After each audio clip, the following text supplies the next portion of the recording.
I think that I allowed myself to be caricatured as a person who hates gays and lesbians and transgender people. We weren't talking so much about transgender people then. And I was asked about some of the comments I made during my sermons and so forth, and doing interviews on Christian media, and did I regret any of those? Well, I've had now 5 years to think about that answer, to think about those comments. And yes, I do regret some of those comments. And I regret them not because my convictions have changed. I'm a Bible-believing Christian. I believe about marriage, what the Bible says. I believe about sexual morality, what the Bible says. However, I also believe what it says about loving people. And I don't think we ever ought to talk in a way that demeans people, that disrespects them, that makes them feel threatened or feel like you view them as less than human. That was a mistake on my part. I'm not going to make that mistake again. Welcome aboard. It's episode 28 of the J.R. Heft Show. And my guest on this podcast is E.W. Jackson. E.W. Jackson is a minister and former lieutenant gubernatorial nominee for the Republican Party in 2013, who would like to have the party's nomination for United States Senate here in 2018. That primary is on June the 12th.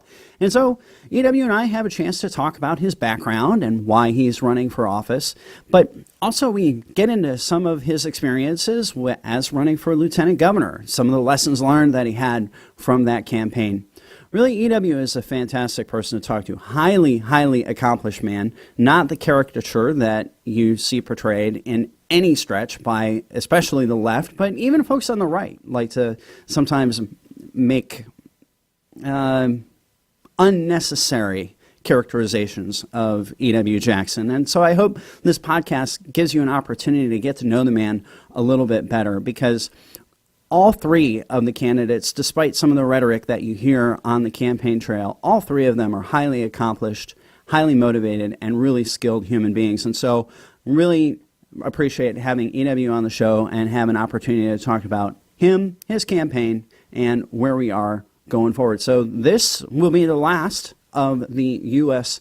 Senate interviews. I've had a chance to interview Corey Stewart and Nick Freitas and now E.W. Jackson, and so I hope you have the opportunity to listen to all three. If you are a conservative and you're voting in the Republican primary June 12th, and use them to help you make your decision. If you would like to follow me on social media, you can find me at most locations, well, specifically Twitter, Instagram, and Facebook at J.R. Heft. You can also drop me a note, jrheft@jrheft.com. That's JRHOEFT at jrheft.com. Please let me know what you think of this show, if you like it, and also who maybe you'd like to see on the show as a guest. I would appreciate your feedback very much. So drop me a line. I read each and every note that comes to me. Also, subscribe on iTunes, Stitcher, Google Play, or the TuneIn Radio app. And while you're there, leave me a review. Please rate and review the show. That helps a lot, as well as sharing the link. Please share this show with others. Doing any of that is a great way to support the show, and I greatly appreciate it. So thank you very much for doing so. All right, folks, let's get underway with E.W. Jackson.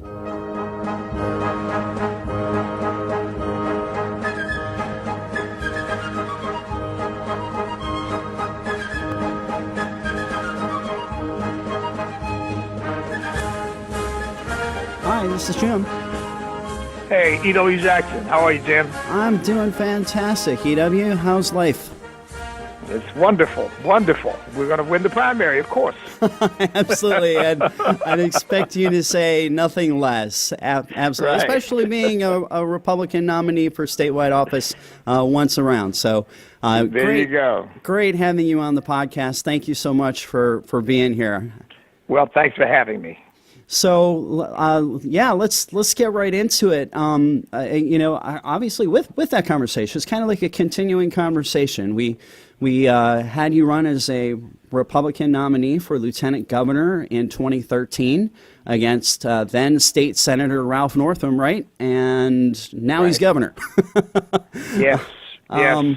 I've had that conversation before with other folks. Actually, I had it not long ago with Jerry Kilgore regarding how he feels that Tim Kaine is is in office, because he didn't have success against Kane, and he sees all the nonsense that's going on. How do you feel as the guy who sees Northam doing what he's doing to our state?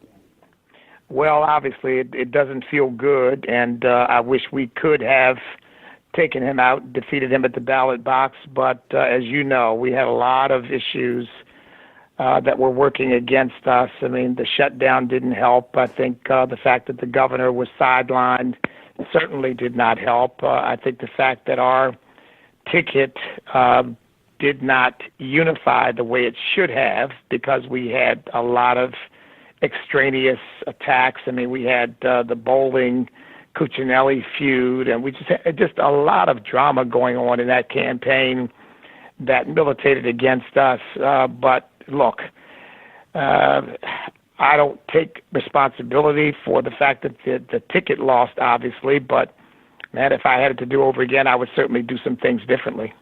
And that's a great segue into what we want to talk about later on in the podcast. Are those things that you're going to do differently this election cycle? But for those who have never met E.W. Jackson before, your history is pretty incredible.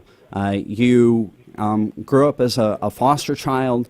You are incredibly bright and intelligent. You have dual degrees from Harvard University, graduated University of Massachusetts. You're an accomplished attorney. You have taught law, and you have built businesses and built ministries. It's really phenomenal to see your trajectory. So let's dig into that. Talk about growing up.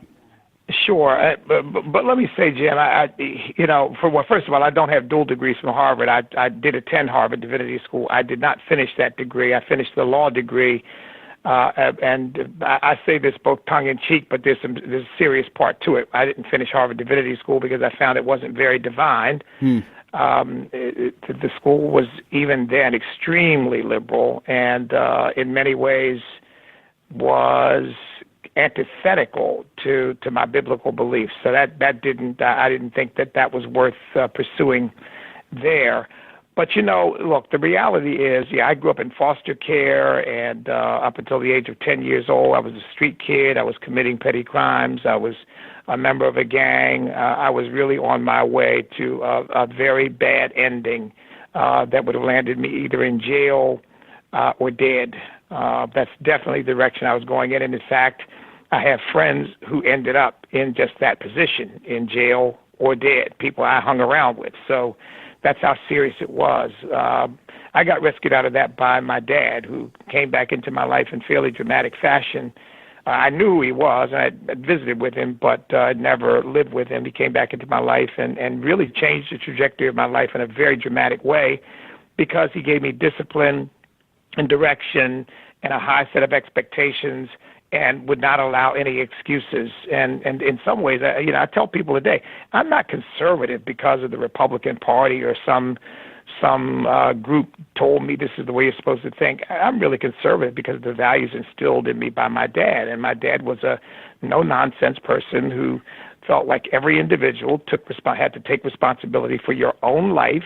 And you could manufacture 1,000 excuses for doing nothing, or you could just get about the business of doing it. So even though my father obviously grew up during the Depression, grew up during a time of much more difficult racial issues in a country than we do, he never instilled in me this sense of bitterness or anger or I was a victim. I mean, he just always said, look, life is what you make of it, and you get out there and make something of yourself.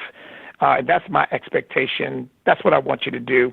And they ever said, but you won't be able to because they won't let you. So just to finish the point, sure. I give credit to my dad and to my country for being a place where a person like me, through hard work and determination, can make something of yourself. I don't do so much patting myself on the back, but I love my country, because in another place, no matter how bright or capable I might have been, I wouldn't have been able to do the things I've done here. I want to go into talking about your service in the Marine Corps as well, and that passion for country first. But let's talk a little bit more again about that notion of personal responsibility and mentorship and leadership, and people being present, fathers being present in their children's lives. How do you see our current society? Where are we? Do we have enough of those role models in order to have effective government, in order to have folks who take personal responsibility for their actions? Well, no. I would say the country's fairly evenly split, and those of us who really believe that the most fundamental social problem in our country is the breakdown of the family, are often busy raising our own families, taking care of our own responsibilities, and you got a whole other half of the country that is steeped in excusology and victimology and kids raising themselves, and then we try to solve the problem through teachers and social workers and prisons and all kinds of other ways. But that's the most fundamental social problem. Even the racial issues, when you correct, and for example, if you look at the men in prison, and disproportionate number of men in prison are black, but if you correct for the number of people in prison who were raised in a two-parent monogamous married family, the numbers drop to virtually none. I mean, very few. And B, it tracks with the breakdown of the family rather than with race. And so that to me is a big issue. And one of the reasons why I'm running for the U.S. Senate, I know we'll get into this, is I really believe that we need people in political life to be cultural leaders as well, and to try to unravel some of the confusion that's out there, and help people who have been imbued with all of this sort of liberal ideology and the state over the family and these kinds of ideas, to come back to those fundamentals that not only make America great, but they make a family great, and they make a community great, and so that's one of the things that I see myself as playing a role in, helping to sort of recast the culture consistent with historic, traditional American heritage and values. In the back of our minds as we go through the podcast, I hope listeners, pick up on some of these cues as we're talking, that you're really diving into why you're running and the fundamentals of why you're running in the course of your answers, without necessarily asking that question right up front and directly. But I do, at some point, we do need to talk about the policies of how to walk back this culture of entitlement and this culture of irresponsibility. I think we totally need to get in there. It doesn't matter who's running for public office. They have to have that in their, whether they're running for city council or president of the United States. They have to understand society and where we are and where we're going, because our Constitution totally depends on having strong leaders in these positions. But talk about the Marine Corps. Talk about what you learned in the Corps and what it brings to your character. Yes, my Marine Corps, as my drill instructor and others used to say. We didn't refer to it as the Marine Corps. When I was there, it was my Marine Corps. That is, if you were gung ho, and I was pretty gung ho. By the time I was leaving the Marine Corps, I'd gotten pretty gung ho about the Marine Corps. Look, Jim, it is one of the greatest experiences and honors of my life to have served in the United States Marine Corps, because, first of all, I went in a kid and I came out a man, because it really reinforced the very best of what I'd learned from my dad, which is, look, you can do what you demand of yourself. And if you demand much of yourself, you will accomplish much. And, of course, the Marine Corps is a can-do organization. We don't, the Marines don't quit. Marines don't back down. Marines don't give up. And all of that, I think, helped to shape my character and who I am. It's why I'm running for office. Again, you said these answers are woven into my background, because, I learned the value of freedom and how we in the military were responsible for protecting that freedom. And as a result, I realized that without vigilant people, citizens who are committed to advancing the cause of freedom, we will lose it. So for me, what's at stake is our freedom as we understand it in a constitutional republic. And running for office is, for me, a way of preserving that freedom, a way of advancing it, a way of saying, look, we are a free people. And I think, I don't know whether you've heard me talk about this, but I've talked about this a lot in speeches on the campaign trail, which is that Virginia, in my view, is the most essential state for having defined and eloquently set forth the case for what human liberty means. And so I'm particularly proud and thankful that I'm running for the United States Senate in Virginia, because I think Virginia really needs to lead again away from the confusion that has beset our country. I think our founding fathers were quite clear, and I think the Virginians who led that group were quite clear, and I think we got to come back to those values if we're going to find our way into a brighter future.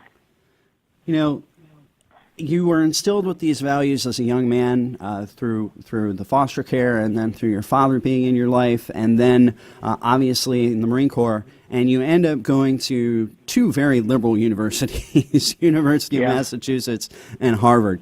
How did that, some people can get off the rails.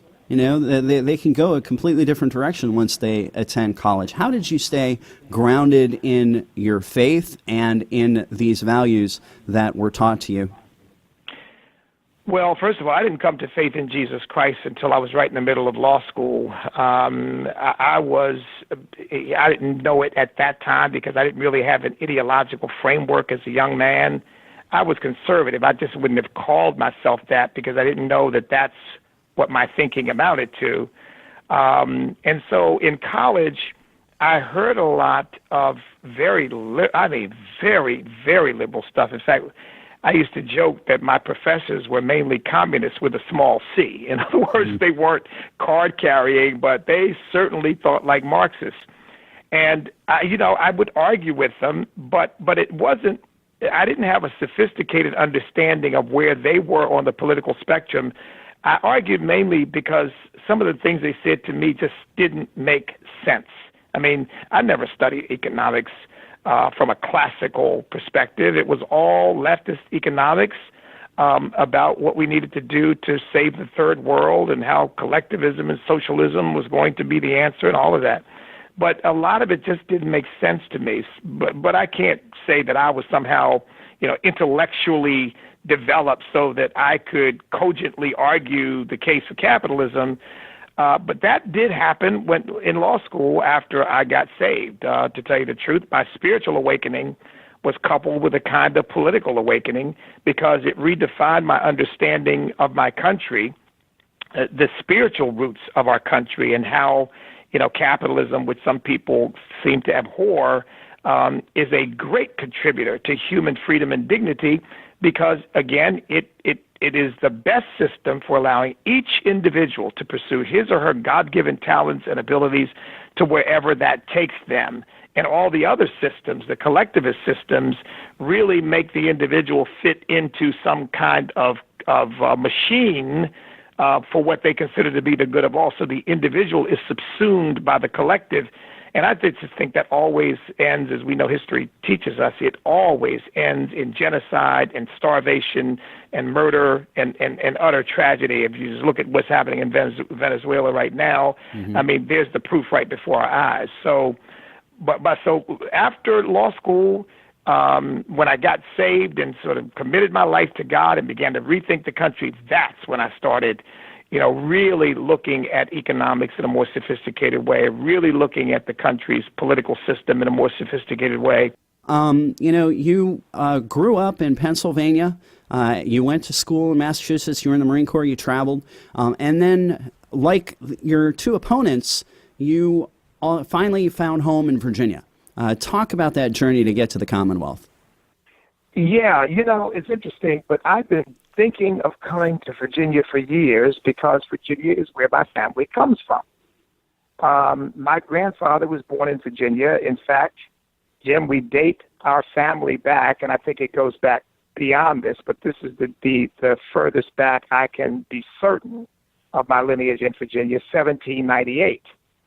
which is when my great-grandfather was born. My great-grandfather was born in Virginia the year before George Washington died. Mm.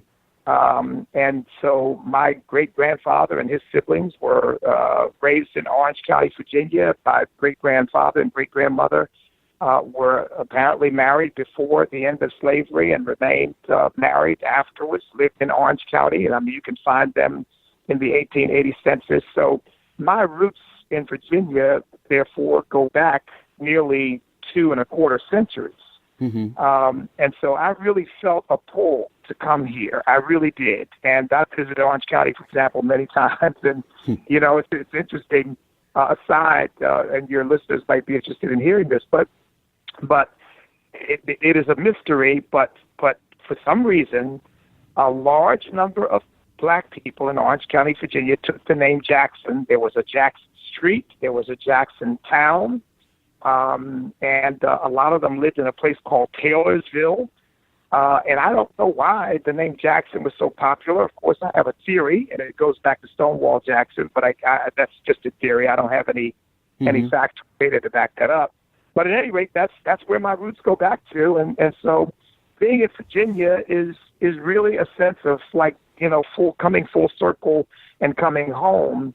And one of the things that I also say to people often is, instead of being embittered about what happened 200, 300, 400 years ago, we should be celebrating the fact that in the United States of America, a great-grandson of slaves can run for the United States Senate and make the case to people of all backgrounds and get a hearing from people of all backgrounds, regardless of their ethnicity, their racial background, what have you. I mean, that's why I love my country so much, because to me, I see the ultimate possibilities that are out there for every human being who is willing to take responsibility for your own life and go start getting it done. And I want to take that message, by the way, into the inner cities of our Commonwealth and give these kids who, like me, don't have a father in the home at a point in their lives like I didn't, and maybe a street kid like I was, to give them hope for what's possible in the United States of America instead of the despair that's often thrown into them by some of these so-called leaders. We've alluded to some of the points that were in your speech in Charlottesville this weekend, and I think we need to dive into that because it was really groundbreaking and a lot of news was made there. So let's talk about the main tenets of your speech. What were you trying to convey specifically to your audience, and how do you think it's being received? Well, look, this is hard stuff on the ears of some people, and particularly those who lean left. But I think we have completely and totally misunderstood and done a disservice to our country over the issue of slavery and the racial history of the nation. And so one of the things that I always try to do is to put the racial history of our country, slavery, Jim Crow, all of that, in a historical and social context. And what do I mean by that? What I mean is, first of all, when people tell me, they say, well, America's a peculiar institution, I tell them, yeah, but you know what? It wasn't peculiar, because the whole world was a world of subjugation and slavery. For the most part, people were enslaving people of their own region or tribe or at least demographic area. And once we began to travel primarily by ship, that subjugation carried over and it began to subjugate other people. I mean, but this is nothing new. Rome was doing it, my goodness, 2,000 years earlier. So this is nothing new. And when you consider what America did ultimately with it to found itself on principles that made it impossible to continue slavery, and when you consider the contention around the issue, which meant that there were two competing factions in our country, one that said from the very beginning slavery is incompatible with who we are, and another that said, no, this is perfectly okay. And Thomas Jefferson predicted nearly 100 years before the Civil War, that it might be resolved violently if we didn't figure out a peaceful way to resolve it. So we can be proud of the way our country handled the circumstances into which it was birthed and how it came out of those circumstances in a way, in my view, that is unlike any other nation that's ever existed. So that's one of the things I do, try to put it in context. And the second thing I'll say quickly is I also try to give a spiritual understanding of this and to say, look, the fact of the matter is that division between peoples and groups is also nothing new. And it has had a number of justifications. It uses race. It uses religion. It uses tribe. It uses geography. It uses family lineage. But people find a reason to divide against one another. Race is not something unique. It's just another one of those justifications. But the moment we begin to realize if we treat one another as individuals rather than associating one another with groups, to me, that is the key to overcoming all of that. Because now I look at you as a human being with your strengths, your weaknesses, your personality, and I don't try to judge you on the basis of your background, your lineage, your heritage. I simply deal with you on an individual basis. And if we do that, to me, a lot of the other stuff we argue about will go away. You know, on your way to give the speech in Charlottesville, you went through the capital of the Confederacy, drove past the capital of the Confederacy in Richmond, where they have Monument Avenue, and that city right now is trying to determine what to do with those monuments. On I-64, you went right by the Confederate battle flag that's planted on private property. What is your mindset, not in terms of race relations per se, I know that that's underlying here, but in terms of government responsibility for those things? What should government be involved with in terms of that discussion? Well, first of all, I will say that government must absolutely defend the First Amendment rights of every American. And so I tell people, look, I am a great-grandson of slaves, so needless to say, I am not a defender of the Confederacy by any stretch of the imagination. But I will defend the right of any American to fly the Confederate flag, to have any symbol of the Confederacy they want on a truck, on a car, on their property, or on their person. I will defend their right to do that because to me it is critical to who we are. Now, with regard to the monuments themselves, and you're right, I've been seeing these monuments for years. You know what? They've never bothered me. Robert E. Lee has never jumped out trying to hurt me. So I use them as a historical relic and move on. But look, we have big problems, and here's my biggest concern about that we not get distracted by something that no matter which way we resolve it, I'm not talking about tearing them down because that's not a resolution, that's lawlessness. But no matter how we resolve it, it's not going to help one person get a job. It's not going to help one child get a better education. It's not going to make the streets safer in these inner cities to one person. It's not going to help us meet our budget. It's not going to help us get our energy out of the ground so that we can be a more productive and economically strong state. It's all symbolic. I'll give you a perfect example. I went over to the William H. Ruffin School and did a video over there, which I talked about the fact that there's been discussions. There's William Ruffin School is in Norfolk. It's an inner city school. It's predominantly black. And there's just been discussions about the fact that he was a supporter. I mean, he basically joined the Confederacy. I don't think he actually fought, but he sided with the Confederacy and was prepared to fight. And,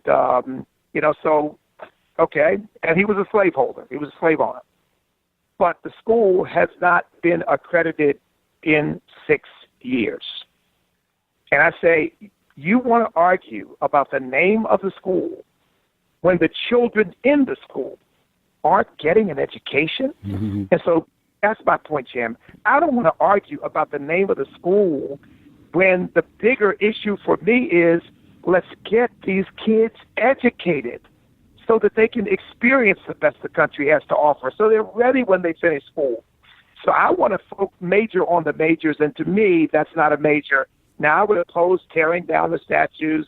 I think that localities do need to resolve how they're going to position them, where they're going to put them. I do believe that we all need to be sensitive to the fact. Now, I may be, I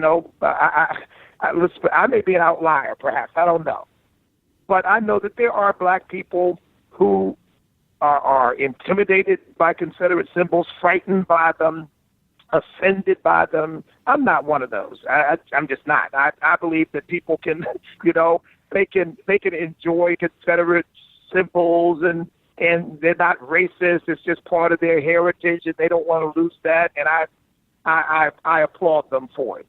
They're not doing anything to hurt people. I'm not talking about these white supremacists and Nazis and people like this guy Dylan Roof, who went to this church and killed a bunch of people. I'm not talking about people with animus in their hearts. I'm talking about people who just want to be able to celebrate their own heritage in the way they see fit.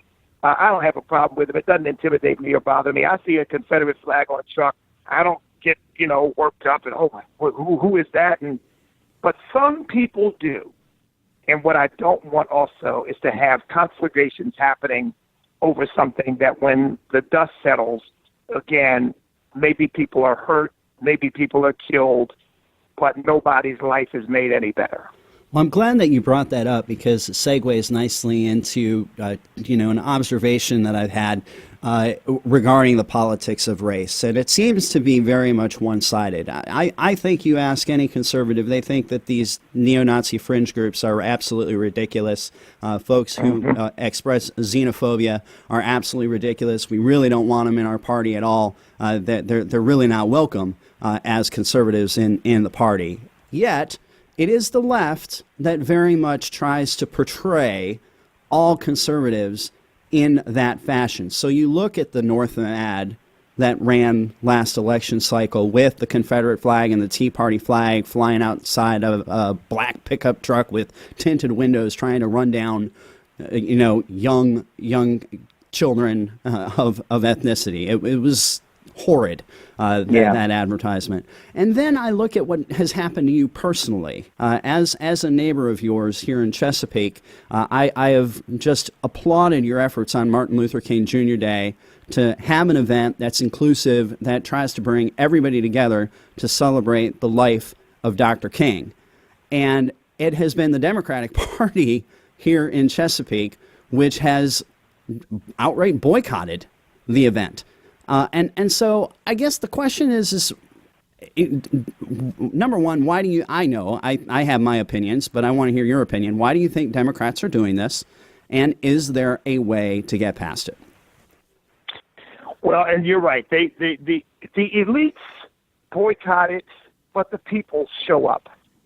Black people and white people and any other ethnic group that might be represented in Chesapeake has been to our breakfast. I mean, next year our keynote speaker is Hispanic. The elites do it because they're not interested in bringing people together. They are interested in keeping people apart. They are interested in driving a wedge of division because it helps keep them in power. I mean, that's just the bottom line. They want to keep people under control, and the way they do that, under their control, and the way they do that is to have them continually believe that there are people out to get them and that they're benefactors, they're rescuers, they're saviors, if you will. The Democrat Party and the liberal elites are needed in order to protect them from the boogeymen and women out there who want to get them, with mainly Republicans and conservatives. I mean, it is fictitious, it is nonsense, it is ridiculous, and the only thing it serves is to keep certain people in power. But you're right, that was not the vision of Dr. King. The vision of Dr. King was that we would come together. And, if you bring to the breakfast, you see we honor people from all backgrounds. We honor law enforcement. We honor business people. And we don't segregate. We don't say, well, this is a Martin Luther King breakfast, and we're interested in honoring black people. We don't do that because I don't believe that was the vision of Dr. King.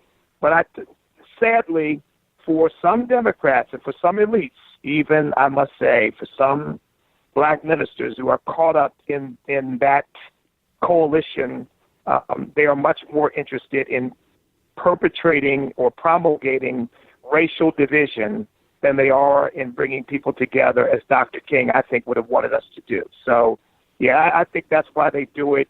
and it's a fight that I'm going to continue to pursue because it has been my lifelong dream to see the racial division in this country come to an end. How do you feel your Republican opponents have been able to handle the issue of race? We've seen a couple speeches on the issue, and how would you approach it differently? You probably know from the debate that there was a row that took place between the other two candidates over what the followers of one candidate said about another candidate's name, and they got into a whole thing. Based on that, I say they're not handling it very well and doesn't pretend very well for how it's going to be handled in the general election if either of them were to get the nomination. Now, what's the difference in how I would handle it? I don't think that, frankly, that most Republicans have learned a language, Jim, of reaching out to minorities who have been taught to fear us and to hate us even, by giving them a vision for what we would like their lives to be. I mean, you know, we tend to allow ourselves to be caricatured into, they want to cut welfare. They don't want to spend any more on education. They want to close the public schools, as opposed to, we want your children to be well educated. That's why we support school choice. We want you to experience the best that life has to offer. That's why we want you, rather than on welfare, in a job that allows your talents, your abilities to be realized. And maybe you get prepared to start a business. We want your communities to be safe. That's why we want law enforcement to lock up bad guys so that your children don't get shot on the way to school. We tend to allow ourselves to be pushed into a defensive corner and not give a positive vision for where we want to take society and how that will benefit people who've been taught that we are against them. We're not against them. We're for them. We just don't think in collectivist terms.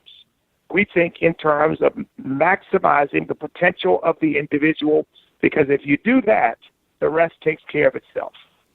How would you characterize the administration, the administration of President Donald Trump, in terms of its accomplishments or ability to get things done over the course of this last year and a half? And what kind of senator would you be in terms of working with the administration or holding them accountable?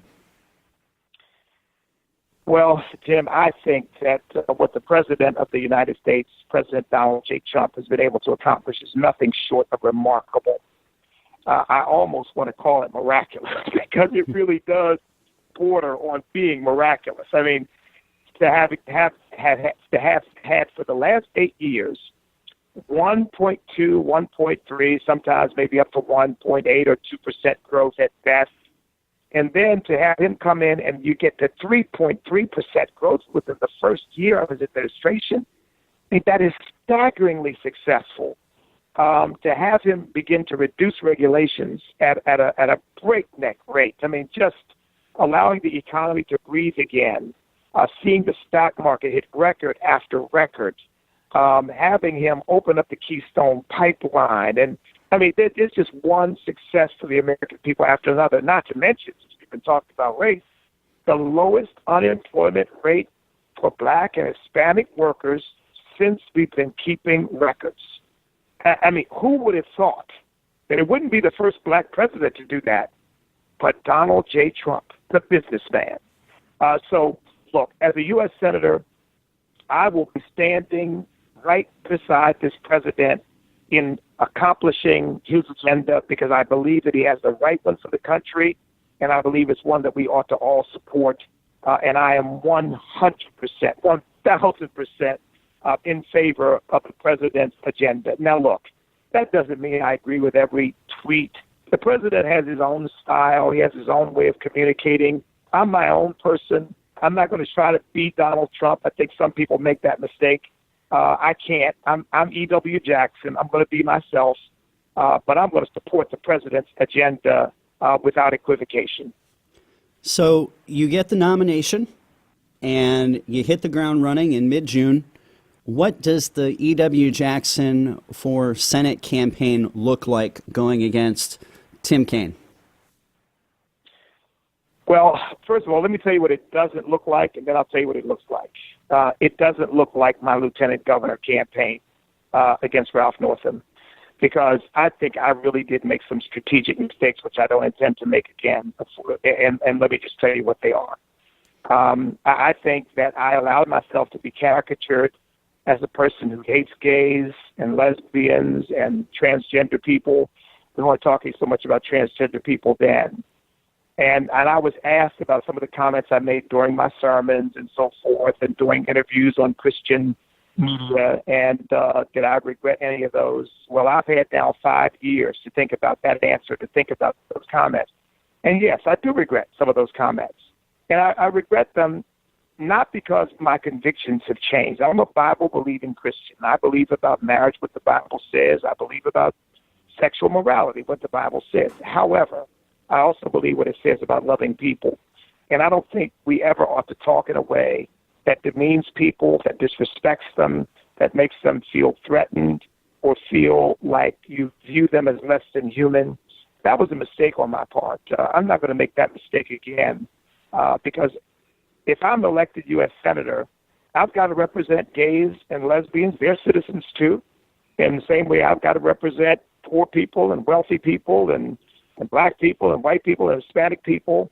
And I want everybody, whether they vote for me or not, to know that I have an open heart to them, that I'm going to listen, that I want to hear their side, that I'm not averse to learning from people that I may on first blush not agree with. But that doesn't mean I don't have anything that I can learn from them. Doesn't mean I might not change my mind on some approaches to some things.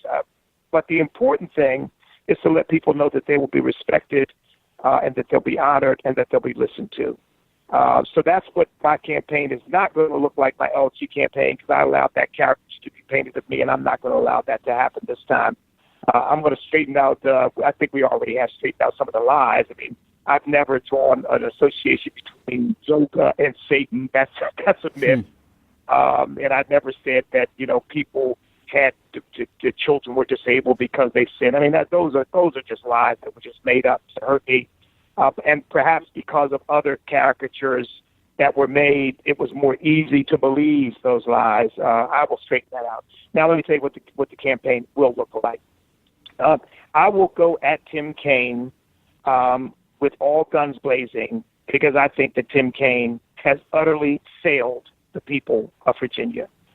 I can't think of a single great accomplishment that he has had that makes it imperative that he be reelected to the United States Senate. In fact, I think his whole time in service has been more about propping up Tim Kaine and keeping him in office than it's been about anything else. I mean, and I talked a little bit about education earlier, talked about crime and violence, referred to that in the inner cities. He will go out and get those votes, or try to get all those votes from all those folks, and yet he has done absolutely nothing to improve their condition.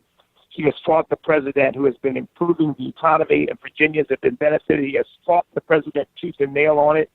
That means he must not want us to prosper economically, because the person who's helping us do that, he's against. And so he's really got to go. And to tell you the truth, I'm offended by some of the positions that he takes, like, I'm personally against abortion, but I don't want to impose that on other people. I mean, it's such a cop-out. We've heard that nonsense for years, and it's just time to be honest with the people.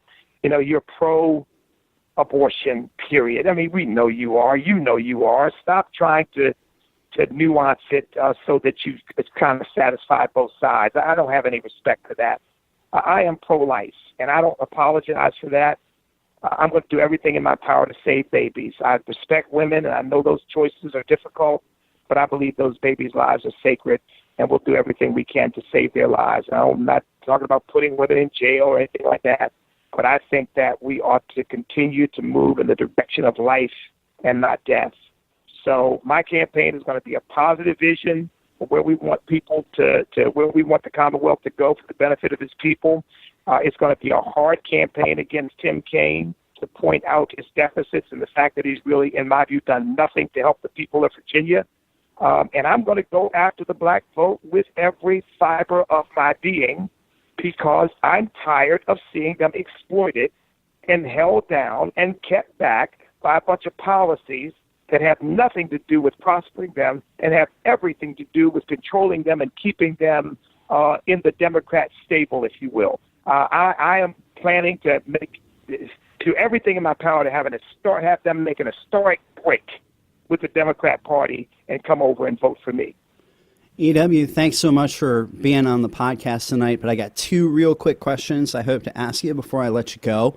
The first is, folks pretty much know me as a traditional conservative. I'm a little odd in the fact that I think government, the inability for government to get anything done is not necessarily a bad thing. I think that's why it was designed, for it, because when government's not doing anything, that means that the people can have the opportunity to figure it out.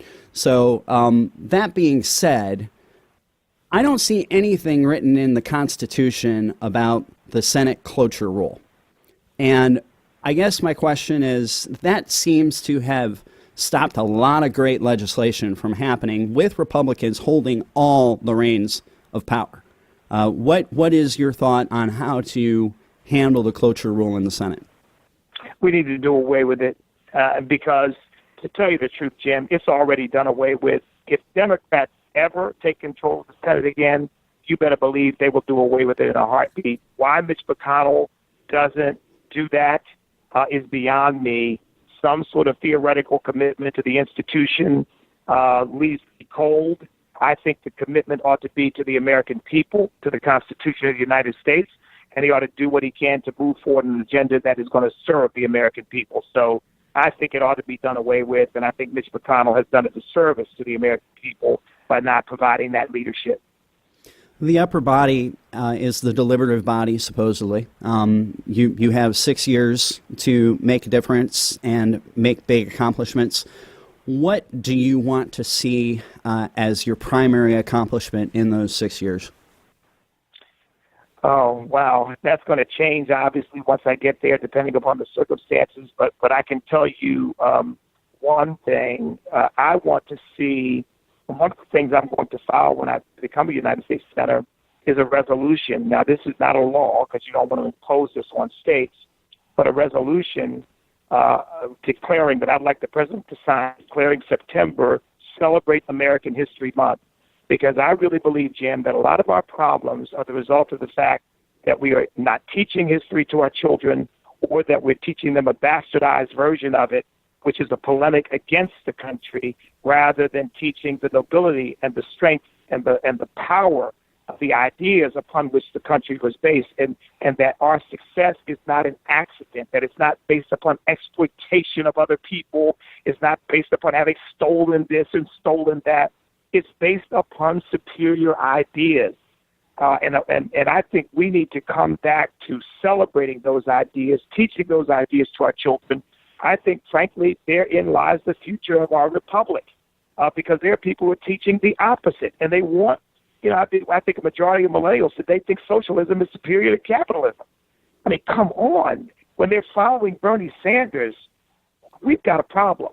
So if I can cause a shift in the understanding and appreciation of American history, and as a black man, frankly, maybe I'm in a unique position to impact that, because I can speak to slavery as a great-grandson of slaves in a way that maybe others can't and won't be easily, in other words, I can't be easily dismissed because, I can say, I come from that, but here's how we ought to look at that.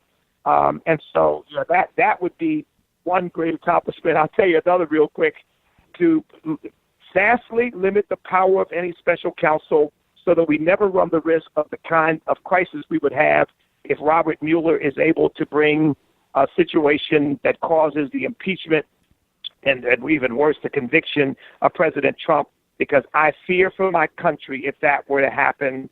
I don't think that would be a very pretty thing. I really don't. I think it's dangerous, and therefore I think these special counsels need to be reined in, their powers severely circumscribed, so that we will never face this again. Politics aside, you don't run for the United States Senate and you don't become the Republican nominee for lieutenant governor without being a successful human being. What words of wisdom, what words of advice do you just have to anyone who is going about their lives today on how to work hard and, live their life better? Well, I've written a book called 12 Principles to an Extraordinary Life. And I'll tell you what the last two principles are, because for me, they are the most important too. And one is always love. Always love people. Even people who aren't very lovable. Always love them. And for me, love is not some syrupy idea. It is always trying to accomplish or achieve the very best for other human beings. And the second one is never quit. Never quit. And when you believe in something, you believe you're doing what is right, don't give up, don't quit. This country was built on people who were absolutely, in fact, the father of our country, George Washington, fought a 5-year war against an enemy who we were told, most people believed, the world believed, that ragtag group of colonists will never defeat the British Empire. Well, we had a determined leader who said, I'm never going to give up, and we won our freedom. So those two principles, I would say to anybody, whether in public life or some other situation, don't let bitterness and anger and unforgiveness govern your life. Love people, care about people, try to serve people. And the second thing would be never quit on your dreams, your aspirations, the things that you believe are important to accomplish. E.W. Jackson is trying to become the Republican nominee for the United States Senate. You can find out more about him and his campaign at ewjackson.com. E.W., thank you so much for being on the podcast. Oh, thank you for having me, Jim. It's been a pleasure. And that will do it for this episode of the J.R. Heft Show. Thank you very much to E.W. Jackson for being here. Once again, make sure you listen to the shows with Corey Stewart and Nick Freitas before you make up your mind on June 12th in the Republican primary as to who the U.S. Senate candidate should be. Drop me a line, jrheft@jrheft.com. And, of course, please don't forget to like the show and rate it and review it on iTunes, Stitcher, Google Play, or the TuneIn radio app. Until next time, I'm J.R. Heft. Enjoy your liberty, folks.